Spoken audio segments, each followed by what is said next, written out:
जब लोग आपसे कहें कि ये तुमसे नहीं होगा, ये तुम्हारे बस का काम नहीं है, और आप वो काम करके दिखा दें, तो जो सेटिस्फैक्शन मिलता है उसे मापा नहीं जा सकता, फिर चाहे वो काम सड़क पार करना ही क्यों ना हो। जिन्हें पब्लिक प्लेसेस में पानी पीने की भी अनुमति नहीं थी, जिन्हें क्लास से बाहर बैठाया जाता था, जिनसे पढ़ाई का अधिकार भी छीनने की कोशिश की गई, जिन्हें प्यास लगने पर ऊंची जाति के लोग आकर के ऊपर से पानी डालकर के पानी पिलाते थे, जिन्हें अनटचेबल माना गया, उन्होंने वो काम किया जो अनटच्ड है, उस स्तर पर कोई पहुंच नहीं सकता। I am talking about the father of Indian constitution, doctor B.R. Ambedkar, doctor Bhimrao Ramji Ambedkar साहब, जो कि आगे चल करके डॉक्टर बाबा साहेब आंबेडकर नाम से प्रसिद्ध हुए। बचपन में इनके एक टीचर थे महादेव आंबेडकर साहब, जो कि अंबावडे गांव के रहने वाले थे, और बाबा साहेब से उनका खास लगाव था। उनके कहने पर बाबा साहेब ने अपना जो सरनेम था सकपाल वो हटा करके आंबेडकर लगा लिया। डॉक्टर बाबा साहेब आंबेडकर पढ़ने में इतने अच्छे थे, इतनी ज्यादा उनकी रुचि थी, इतना इंटरेस्ट था कि 64 विषयों के मास्टर बने, 9 भाषाओं के जानकार थे। लंदन स्कूल ऑफ इकोनॉमिक्स से जो कोर्स 8 साल में कंप्लीट होता है, उसे 2 साल 3 महीने में उन्होंने पूरा कर लिया था, क्योंकि रोजाना 21-21 घंटे तक पढ़ाई करते थे।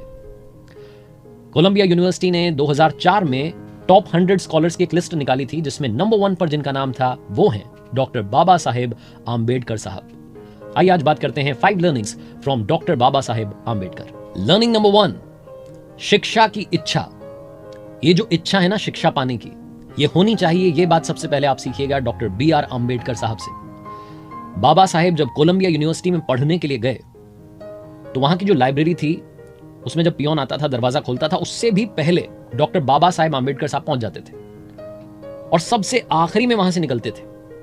और कई बार तो पियोन से रिक्वेस्ट करते थे कि थोड़ा और टाइम दे दीजिए, लाइब्रेरी थोड़ा और खोल दीजिए, आप थोड़ा और पढ़ लूंगा।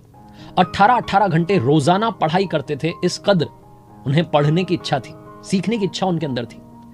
एक बार तो पियोन ने कह दिया कि क्या तुम यहां आकर के दिन भर पढ़ते रहते हो, दोस्तों के साथ मजे नहीं करते? तो बाबा साहब ने कहा कि अगर मैं भी वहां मजे करने लग गया तो फिर उनका ख्याल कौन रखेगा। Doctor B.R. आंबेडकर साहब का यह मानना था कि सक्सेस तक पहुंचने का सिर्फ और सिर्फ एक ही रास्ता है, जिसे एजुकेशन कहते हैं। बाबा साहब की जो प्राइवेट लाइब्रेरी थी, राजगृह जिसका नाम था, उसमें 50,000 से ज्यादा किताबें थी, और उस वक्त वो दुनिया की सबसे बड़ी प्राइवेट लाइब्रेरी थी। तो सबसे पहली लर्निंग जो डॉक्टर बाबा साहेब आंबेडकर साहब से मिलती है वो ये है कि पढ़ते रहिए, सीखते रहिए, क्योंकि सीखेंगे तभी आप जीतेंगे। लर्निंग नंबर 2, लाइफ में ऑलवेज बी कॉन्फिडेंट। कॉन्फिडेंस बहुत जरूरी है। कहते ना कि दुनिया में आप महंगे से महंगा कपड़ा पहन लीजिए, आप में कॉन्फिडेंस नहीं आएगा, लेकिन जिस दिन आपने कॉन्फिडेंस पहन लिया, उस दिन आपकी शर्ट चाहे जैसी दिख रही हो, आप अच्छा फील करेंगे, आप खुश फील करेंगे। Doctor B.R. आंबेडकर साहब की जो कमाल की बात है बाबा साहेब की, वो उनका कॉन्फिडेंस था। उस वक्त के जो सबसे महान नेता, यानी कि हमारे देश के सबसे महान नेता राष्ट्रपिता महात्मा गांधी जी, बापू की बातों से भी डिसएग्री कर जाते थे डॉक्टर बाबा साहेब आंबेडकर साहब। और ना सिर्फ डिसएग्री करते थे, बल्कि बापू तक अपनी बात पहुंचाते थे कि आपकी ये जो बात है मुझे जमी नहीं, मैं आपकी इस बात से असहमत हूं।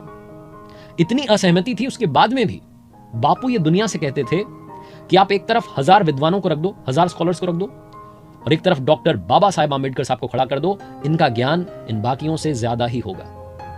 और आप समझिएगा कि इस कदर असहमति थी, बात बीच बीच में नहीं बन पाती थी, तब भी महात्मा गांधी जी ने ही, जब देश की पहली कैबिनेट बन रही थी स्वतंत्र भारत की, तो उसमें कानून मंत्री के लिए डॉक्टर बाबा साहेब आंबेडकर का नाम बापू ने सुझाया था, और डॉक्टर बाबा साहेब आंबेडकर ने देश के पहले कानून मंत्री के रूप में शपथ ली थी। यह सारा कमाल था उनके कॉन्फिडेंस का। लर्निंग नंबर 3, जिंदगी में सिर्फ अपना मत सोचिए, समाज का भी सोचिए। रिस्पॉन्सिबिलिटी आपकी समाज के लिए भी बनती है। यही सिखाते हैं डॉक्टर बाबा साहेब आंबेडकर साहब, जिनकी कमाल की बात यह रही कि जब उन्हें जिम्मेदारी सौंपी गई कि आपको इंडियन कॉन्स्टिट्यूशन लिखना है, तो उन्होंने दुनिया के 60 देशों के कॉन्स्टिट्यूशन की पढ़ाई की, अध्ययन किया, उसके बाद में भारत का संविधान जो है उसका निर्माण किया। और उसमें ध्यान रखा गया कि सबको बराबरी का हक मिले, क्योंकि डॉक्टर बाबा साहेब आंबेडकर साहब वो थे जिनसे बचपन में पढ़ाई का हक छीना गया, जिन्हें ऊंची जाति का आदमी आकर के ऊपर से पानी पिलाता, ऊपर से पानी डालता था। तो उन्होंने वो सारी समस्याएं, सारी कठिनाइयों को पास से, करीब से देखा था, महसूस किया था, जिया था। इसलिए वो चाहते थे कि हिंदुस्तान के हर उस आदमी को हर वो अधिकार मिले जो बाकियों के लिए है। इसी बात को ध्यान में रख करके समाज के निचले से निचले स्तर पर भी जो आदमी खड़ा है, जो सबसे आखिरी में लाइन में खड़ा है, उस तक भी सारी सुविधाएं पहुंचे, इस बात को ध्यान में रखकर भारत के संविधान का निर्माण किया गया। लर्निंग नंबर 4, जिंदगी लंबी नहीं होनी चाहिए, महान होनी चाहिए। ये कहा था डॉक्टर बाबा साहेब आम्बेडकर साहब ने। और ये बात अगर आप ध्यान से समझेंगे तो बहुत सारे लोग इस बात पर ध्यान देते हैं कि अभी तो इतने साल बाकी हैं जिंदगी के, अभी तो इतना टाइम बाकी है मेरे पास, बहुत टाइम है। ये बहुत टाइम नहीं है। जिंदगी कितनी लंबी है इस पर ध्यान देना बंद कर दीजिए। आप जिंदगी जी कैसे रहे हैं इस पर ध्यान देना शुरू कीजिए। जिंदगी का पर्पस होना चाहिए। और डॉक्टर बाबा साहेब आम्बेडकर जी का पर्पस था कि समाज के हर आदमी को बराबरी का हक मिले। जो हक उनसे छीना गया, उनसे पढ़ने का हक छीना गया, क्लास के बाहर बैठाया गया, पानी पीने तक का अधिकार उन्हें नहीं था, उन्होंने कोशिश की कि वो पढ़ाई करें, उस पढ़ाई के दम पर इस सिस्टम को बदलें। और सबसे बड़ी बात, उन्होंने बदला भी। उन्हें नहीं मालूम था कि वो आगे चलकर के इंडियन कॉन्स्टिट्यूशन लिखेंगे या देश के पहले कानून मंत्री बनेंगे, लेकिन जो काम वो अच्छे से कर सकते थे उन्होंने किया, ज्ञान प्राप्त किया और उस ज्ञान से, उस एजुकेशन से सिस्टम को बदलने की कोशिश की और वो काम करके दिखाया। इसलिए लाइफ कितनी लंबी है इस पर ध्यान देना बंद कीजिए। लाइफ आप कैसे जी रहे हैं, आपका पर्पस क्या है, उस पर ध्यान देना शुरू कीजिए।